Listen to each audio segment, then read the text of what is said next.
Okay, so if you recall, what we were doing here is we were weighing this glass stopper. And so what I'm doing is I'm putting it into the weigh boat, and I'm going on the other side, and I'm going to try to use my quarters to get a rough estimate of what I'm working with. And I decided to go with 2 quarters at first, finding out that that's just not enough. Then I'm going to add a few more quarters, and I find that that's pretty close. So here's where I start to add another quarter, finding that 5 quarters is just too much and I need to remove it. So I do that. Now I know that I need something a little lighter to try to find the right balance, so I go with a nickel. Nickel is slightly too much. And this is where I go and I have to extract the nickel. So I'm going to go and speed this all up to make it go a lot faster.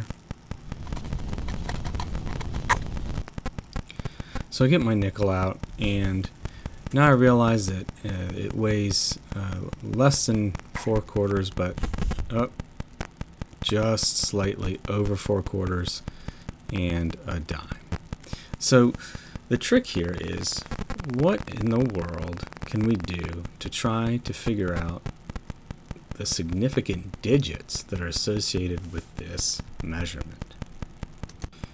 And so the first thing we did last time was we used our mass balance to figure out that the glass stopper weighed exactly 24.02, and that's using the proper significant digits for a digital mass balance scale.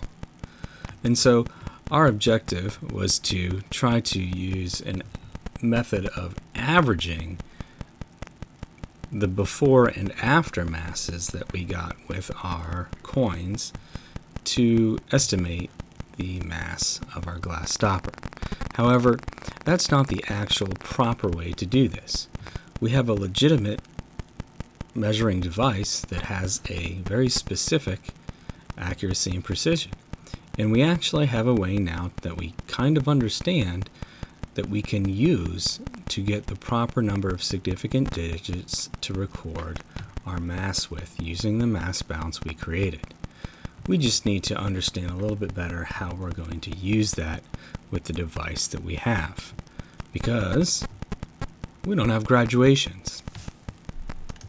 So let's reflect on what we actually had when I did my measurement. We started out with the 4 quarters, and we saw that they did not weigh enough. Using the US Mint's website, we found that 4 quarters weighed 22.68 grams. We knew for certain that the glass stopper weighs more than 22.68 grams. And it was by a significant amount, because the glass stopper, hit the ground. And so that's what we started with. Next, we added our 1 dime, and that just barely put us over the weight of the glass stopper. We knew that because we could see it just teetering above the level of the lab bench. And we knew by doing our calculations with the US Mint website that weight was a total of 24.95 grams. So we are now certain that the glass stopper weighs slightly less than that.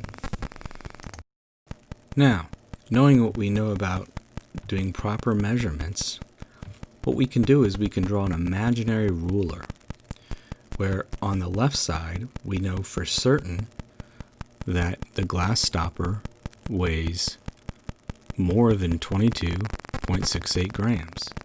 And all the way on the right side of our imaginary ruler, the glass stopper weighs less than 24.95 grams. And we can use this to then figure out our estimated digit for the proper significant digits of our measurement. So how do we do this? We follow the rules that we learned in our lesson. We can see that our imaginary ruler looks a lot like ruler A from our lesson. What we know is we can estimate by 1/10 of our smallest divisions. Well, what is that? Well, it's not as easy to see because our numbers aren't as easy to work with. So what we have to do is find the difference between 22.68 and 24.95. So we subtract 24.95 and 22.68, and we see that the difference is 2.27 grams. That is the distance of our smallest division. Now that we know the distance of the smallest division, we now take 1/10 of that. We divide 2.27 by 10. This gives us the increments of our smallest division as 0.227. These are now the divisions that we can estimate by. Knowing what our smallest divisions are that we can estimate by, and since they're not simple numbers, it helps to actually draw these out. So we have to do some math. We start with our smallest number, and we add 0.227 to each increment and divide them up into increments of 10. This gives our imaginary ruler the actual increments we can estimate by.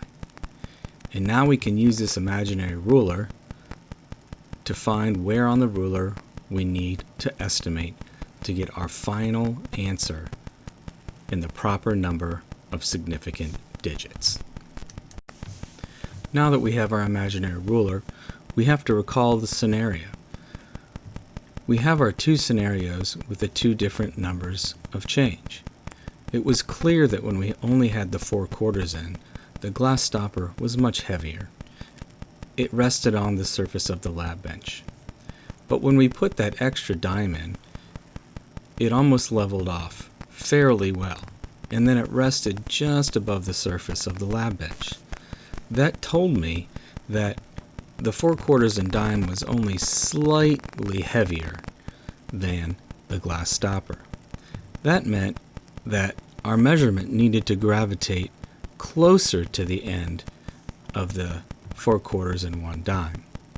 Therefore, I'm going to estimate somewhere to the right of the center of my imaginary ruler. My estimation would have probably realistically been more like 24.27. Of course, anything around that side would have been a valid estimation, using any of those increments with the proper divisions by 1/10 of the smallest division.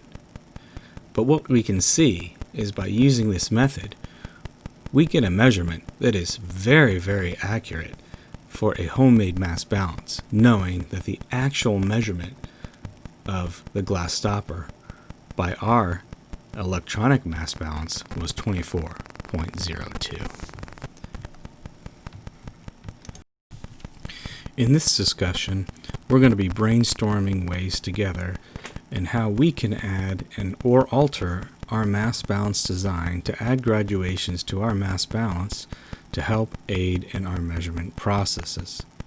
It's going to be a necessity in order to making measurements in our class in the very near future that are both accurate, precise, and to the proper number of significant digits.